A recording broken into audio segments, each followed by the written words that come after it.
Assalamu alaikum wa rahmatullahi wa barakatuh, chers frères et sœurs en islam. Bienvenue sur ma chaîne, au cœur de l'islam.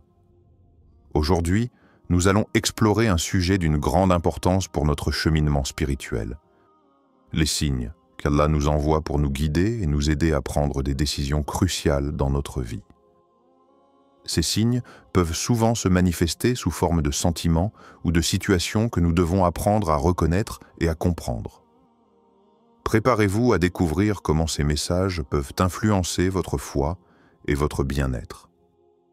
Un cœur lourd, le premier signe que nous allons examiner est ce sentiment de lourdeur dans le cœur. Vous avez peut-être déjà ressenti cette angoisse inexplicable, cette tristesse qui semble surgir de nulle part. C'est un signal que votre âme envoie, une alerte spirituelle. Parfois, nous nous trouvons dans des environnements ou en compagnie de personnes qui ne sont pas en accord avec notre foi. Cela peut créer un malaise qui, même s'il n'est pas immédiatement identifiable, est très réel. Ce sentiment peut se manifester lorsque vous êtes en présence de personnes qui parlent de manière négative ou qui n'honorent pas les valeurs islamiques. Vous pouvez ressentir une pression pour vous conformer à des comportements qui vous éloignent de votre foi. Ce n'est pas simplement de la fatigue ou de la dépression, mais une indication que quelque chose ne va pas. Parfois, nous prions pour la paix intérieure, mais nous ignorons les signes qu'Allah nous offre en réponse. Ce malaise peut être un moyen pour Allah de nous dire « Ce n'est pas ici ta place ». Il est essentiel de prendre ce signe au sérieux. Réfléchissez à votre entourage et à l'impact qu'il a sur votre bien-être spirituel. Si vous ressentez cette lourdeur, prenez un moment pour prier et demandez à Allah de vous guider vers des lieux et des personnes qui vous rapprochent de lui. Écoutez ces signes, car ils peuvent vous mener vers une vie plus épanouissante et conforme à votre foi. Deuxième, manque de bénédiction. Le deuxième signe que nous devons explorer est l'absence de baraka dans nos vies. Avez-vous déjà eu l'impression que, malgré tous vos efforts, rien ne semble fonctionner comme prévu? Vous travaillez dur, vous investissez votre énergie, mais les résultats ne sont pas à la hauteur de vos attentes. Cela peut être un signe qu'Allah a retiré sa bénédiction. Dans le Coran, Allah nous rappelle que si nous croyons et agissons avec piété, il nous ouvrira les portes de la bénédiction. Cette baraka est essentielle dans tous les aspects de notre vie, que ce soit dans notre travail, nos relations ou même notre santé. Si vous êtes dans un environnement où la baraka semble absente, posez-vous la question: est-ce que cet endroit ou cette situation me rapproche d'Allah? Parfois, nous nous accrochons à des situations ou des emplois par peur du changement, mais cela peut nous empêcher de recevoir les bénédictions d'Allah. Peut-être que votre travail, vos relations ou même votre lieu de vie ne favorisent pas votre spiritualité. Allah utilise cette absence de bénédiction pour attirer votre attention et vous inciter à changer. En reconnaissant ce signe, vous pouvez prendre des décisions éclairées pour rechercher un environnement qui nourrira votre foi et vous apportera la paix intérieure dont vous avez besoin. N'oubliez pas que le succès véritable vient d'Allah, et en cherchant sa satisfaction, vous ouvrirez la voie à une vie remplie de baraka. Troisième, environnement toxique. Le troisième signe concerne l'environnement dans lequel nous évoluons. Si vous trouvez que chaque jour est une lutte contre les tentations et les péchés, cela peut indiquer que vous êtes dans un milieu toxique pour votre foi. Les influences extérieures jouent un rôle crucial dans notre spiritualité. Le prophète Muhammad, paix soit sur lui, nous a averti que nous devenons souvent comme ceux avec qui nous nous entourons.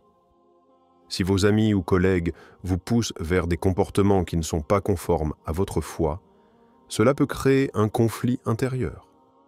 L'environnement joue un rôle significatif dans notre développement spirituel. Si vous êtes constamment entouré de personnes qui parlent de manière négative ou qui encouragent des comportements contraires à l'islam, cela peut affecter votre propre comportement et vos croyances. Il est donc crucial d'évaluer vos relations et de réfléchir à celles qui vous encouragent à grandir spirituellement. Cherchez des personnes qui partagent vos valeurs et qui vous soutiennent dans votre cheminement spirituel. Si vous êtes constamment attiré par des activités qui vous éloignent d'Allah, cela peut être un signal clair qu'il est temps de changer d'environnement. Parfois, cela signifie mettre fin à certaines amitiés ou chercher des occasions de rencontrer des frères et sœurs qui renforcent votre foi. En vous éloignant des influences négatives, vous vous donnez la chance de cultiver une foi plus forte et plus résiliente.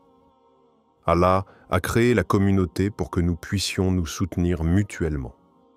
Cherchez cette communauté et vous verrez une différence dans votre cheminement spirituel. Quatrième, fatigue persistante. Le quatrième signe est la fatigue persistante, tant mentale que physique. Vous pouvez vous sentir épuisé, stressé et même nerveux, même si tout semble aller bien à l'extérieur. Cette fatigue n'est pas simplement le résultat d'un travail acharné, mais peut-être le reflet d'un malaise spirituel profond. Le prophète a dit que le cœur est le centre de notre être, et s'il est corrompu, tout notre être l'est aussi. Si vous ne parvenez pas à trouver de repos, même lors de vos prières ou de vos moments de dhikr, cela peut indiquer que quelque chose dans votre environnement ne va pas. Le stress peut également provenir de la pression sociale, des attentes au travail ou d'autres obligations qui vous éloignent de votre pratique religieuse. La tranquillité d'esprit est un signe de la proximité d'Allah. Si vous ne la ressentez pas, il est impératif de chercher ce qui pourrait causer ce blocage. Prendre le temps de se reposer, de méditer et de se rapprocher d'Allah à travers la prière est essentiel pour retrouver cet équilibre. Si vous devez changer de lieu, de routine ou même de compagnie, n'hésitez pas à le faire. Ne négligez pas les signes que votre âme vous envoie, car ils sont essentiels pour votre bien-être. La paix intérieure est possible, et en cherchant activement à l'atteindre, vous pourrez surmonter cette fatigue. Cinquième signe est l'insensibilité spirituelle. Si vous ne ressentez plus de gratitude envers Allah, cela peut être un signal alarmant. La gratitude est une composante essentielle de notre foi. Lorsque nous commençons à nous plaindre et à ignorer les bienfaits que nous avons, notre cœur peut s'endurcir. Allah nous avertit dans le Coran que le durcissement du cœur est un signe de déconnexion avec notre Créateur. Pour contrer cette insensibilité, il est vital de pratiquer la gratitude au quotidien. Prenez le temps de réfléchir à vos bénédictions, même les plus petites. La prière, le dhikr et la réflexion sur les bienfaits d'Allah sont des moyens puissants de ramener de la lumière dans votre cœur. Engagez-vous à faire des actes de bonté et de charité, car cela peut également vous aider à retrouver votre sensibilité spirituelle. Si vous vous trouvez dans cette situation, il est temps de réévaluer votre relation avec Allah. Allez-vous à la mosquée régulièrement? Participez-vous aux cours religieux? Entourez-vous de rappels spirituels? Ce sont des éléments cruciaux pour maintenir votre cœur en vie. N'attendez pas que votre cœur devienne dur comme la pierre. Agissez dès maintenant pour le ramener vers la douceur et la sensibilité. Allah est toujours prêt à accueillir ceux qui cherchent à se rapprocher de lui. En conclusion, mes frères et sœurs, ces 5 signes sont des opportunités offertes par Allah pour guider notre chemin. Écoutez votre cœur et soyez attentifs aux signaux qu'il vous envoie. Si vous vous reconnaissez dans l'un de ces symptômes, n'hésitez pas à agir pour préserver votre foi et votre paix intérieure. Merci d'avoir regardé cette vidéo. Si ce message vous a touché, n'oubliez pas de vous abonner à ma chaîne Au cœur de l'Islam pour plus de contenu inspirant. Partagez vos expériences en commentaire et ensemble, continuons à grandir dans notre foi. Qu'Allah nous guide tous vers ce qui est meilleur. Barak Allahu fikum. Assalamu alaikum wa rahmatullahi wa barakatuh.